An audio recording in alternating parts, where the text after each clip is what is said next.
ഓരോ വസ്ത്രങ്ങൾക്കും ഒരു കഥയുണ്ട്. ആഘോഷത്തോളം വളർന്ന സ്വപ്നങ്ങളുടെ കഥ. Beauty silks. വാക്കുകൾ നിശബ്ദമാകുമ്പോൾ വസ്ത്രങ്ങൾ സംസാരിക്കട്ടെ. പാലക്കാട് ബി.ജെ.പി. പ്രവർത്തകർ വോട്ടർമാർക്ക് പണം നൽകുന്നതായി ആരോപണം. പണം വിതരണം ചെയ്യുന്നതിന്റെ ദൃശ്യങ്ങൾ കോൺഗ്രസ് പുറത്തുവിട്ടു. കണ്ണാടി പഞ്ചായത്തിൽ പണം വിതരണം ചെയ്യുന്ന ദൃശ്യങ്ങളാണ് പുറത്തുവന്നത്.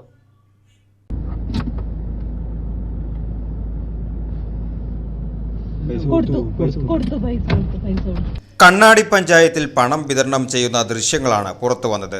കണ്ണാടി പഞ്ചായത്തിലെ തിരുവാക്കുറിശ്ശിയിലാണ് സംഭവം. ഒരു വീട്ടിലെ വൃദ്ധയായ സ്ത്രീക്ക് ബി.ജെ.പി. പ്രവർത്തകർ പണം കൊടുക്കുന്നതിന്റെ ദൃശ്യങ്ങളാണ് കോൺഗ്രസ് പ്രവർത്തകർ പുറത്തുവിട്ടിരിക്കുന്നത്. വൃദ്ധയുടെ വീടിന്റെ തൊട്ടടുത്ത് ഒരാൾ മരിച്ചിരുന്നു. ഈ വീട്ടിലേക്ക് NDA സ്ഥാനാർത്ഥി ശോഭാ സുരേന്ദ്രനും പ്രവർത്തകരും എത്തുകയായിരുന്നു. അതിനുശേഷം തൊട്ടടുത്ത വീട്ടിലേക്ക് വന്നു. അവിടെ കുറച്ചുനേരം സംസാരിക്കുകയും വൃദ്ധയുടെ കയ്യിലേക്ക് പണം നൽകുകയുമായിരുന്നുവെന്നാണ് കോൺഗ്രസ് ആരോപണം.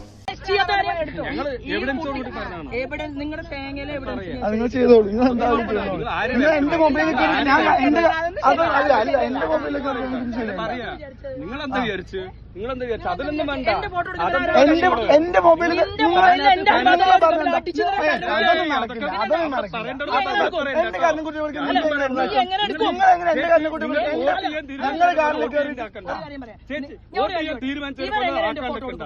ബഹുമാനത്തോട് ഫോട്ടോ എടുക്കുന്ന നിങ്ങൾ ആദ്യം പറഞ്ഞാ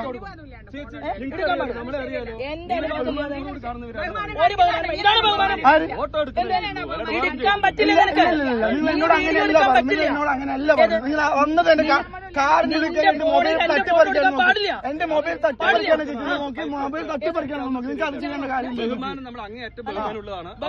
അല്ല. നിങ്ങൾ ആദ്യം പറഞ്ഞിട്ട് എന്റെ മൊബൈൽ തട്ടിപ്പറിക്കാൻ നോക്കി. അങ്ങനെ മൊബൈലിലാക്കുന്ന കാര്യമൊന്നുമില്ലല്ലോ. നിങ്ങളുടെ ഫോട്ടോ എടുക്കുന്നല്ലോ. അതെങ്ങനെ ചേച്ചി നിങ്ങളുടെ ഫോട്ടോ എടുക്കുന്നത്? നിങ്ങൾ എന്റെ അടുത്ത് വന്നിട്ട് ഇല്ലല്ലോ. നിങ്ങൾ ആദ്യം എന്താ നിങ്ങൾ ആദ്യം മൊബൈൽ തട്ടിപ്പറിക്കാൻ നോക്കിയത്. നിങ്ങൾ പൈസ കൊടുത്ത് കണ്ടിട്ടല്ലേ ചോദിച്ചത്?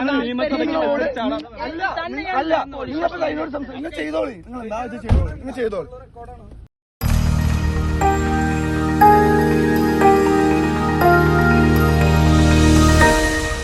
You are watching VCV News.